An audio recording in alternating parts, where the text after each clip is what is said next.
BFM 89.9, I'm Audrey Raj with your World Cup Quickie. Brazil gets stumped by the superpowers of Guillermo Ochoa. Mexico and Brazil play out a goalless draw, mostly thanks to the awesome saves by the Mexican goalkeeper Ochoa, which started a rumour online that he had 6 fingers on his right hand. He doesn't, by the way.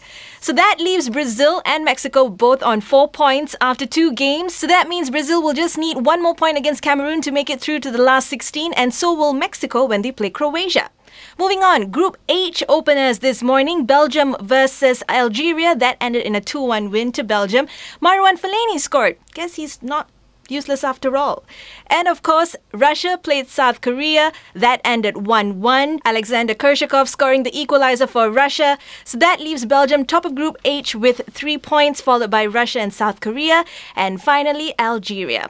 The defending champions are in action tonight. Spain take on Chile, Australia play the Netherlands, and Cameroon take on Croatia. All that, but first, here's your morning headlines.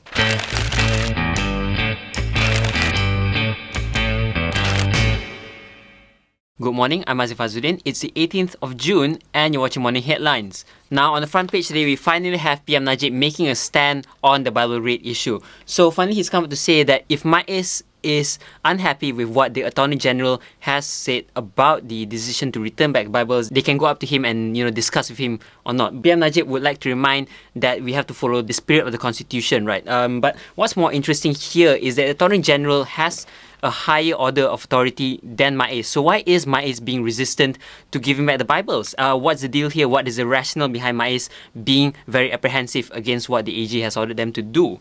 Is it even within the authority? That's something which Utusan runs in their front page. MAIS bertegas. So they're taking stand on the issue of the Bible rate. They will not follow the directives of the Selangor Exco to return back the Bibles. Now, I'm not sure where this sort of defensiveness is stemming from, but what's interesting here is that Khalid Samad, the MP of Shah Alam, has come out to say that, PKR being the government of the Selangor state has the authority to actually take away MAIS power simply because they control 2/3 majority of the state assembly. So I think that's something which, an angle which Utusan is taking on, defending MAIS, of course. Let's move on to the next issue, the next paper. We have the Star. So the Star runs today with the story of the covered areas and R&Rs now being gazetted as a no smoking zone. So no more smoking in toilets, no more smoking in the eateries. But guys, you can still smoke outside in the car parks and open areas. This is an effort by the government to reduce smoking, to curb smoking among the youths. But what's more interesting in the Star, for me anyway, is this. Obswarter.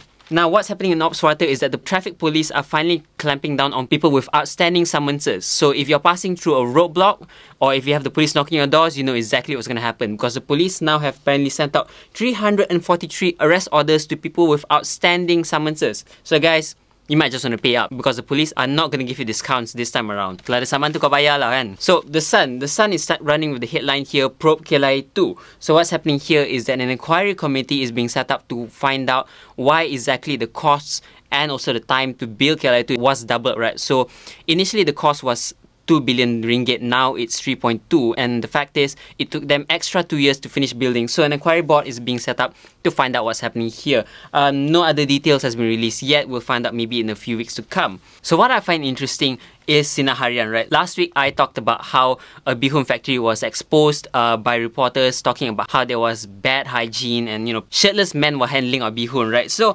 apparently just yesterday, this very same Bi Hun factory was torched. So from Bi Hun soup Peluh, it became to Bi Hun Goreng. Anyway, what happened here is that somebody apparently threw Molotov cocktails at the factory. I'm not sure whether it was people pissed off with the fact they've been eating contaminated Bi Hun. I think the more tragic part is that the houses around the Bi Hun factory were actually razed to the ground. Now, there you have it, Bi Hun Goreng Peluh. Something to think about for the rest of your day over lunch. And of course, finally, we're going to end it up with Metro. Metro, the Pelatara story is something we talked about earlier. But of course, a new story here, just a lady who has sent out her daughter to go and beg on Fridays at mosques. So apparently, I guess what's noteworthy here is that apparently the daughter actually picks up enough money to support the household. Interesting story, but that's the Metro for you. The word of the day today is inquiry. So the probing into Kelai 2, but also the inquiry of what is MAIS authority to actually defy the AG's orders, and also the PM saying that, there should be an inquiry into MAIS and the AG coming and discussing together. But that's what I'm leaving you with today for Morning Headlines. I'm Aziff for BFM 89.9.